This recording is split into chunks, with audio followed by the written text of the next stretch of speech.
In this quick video, I'll show you how to turn off autopay in Google Pay. If you found this video helpful, then please consider subscribing my channel and also like this video. So firstly, open Google Pay application in your mobile, then go to your profile by tapping on your profile icon from top. Once you tap on it, scroll down here and you will see autopay options.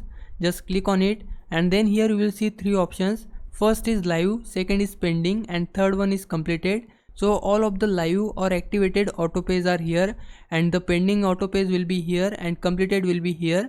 So I want to disable or turn off this autopay. So for that, firstly select the autopay which you want to stop. So I'll simply select it. Then on this page you can see all of the details of my autopay.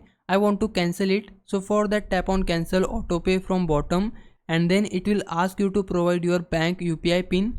Tap on yes, cancel autopay, and now here provide your bank UPI pin. Once you type your pin, it will process the cancelling autopay process, and there you go. I have successfully cancelled autopay in my Google Pay. Now if I was a big help, can you please subscribe my channel? I would really appreciate it. For now, thanks for watching. Bye bye.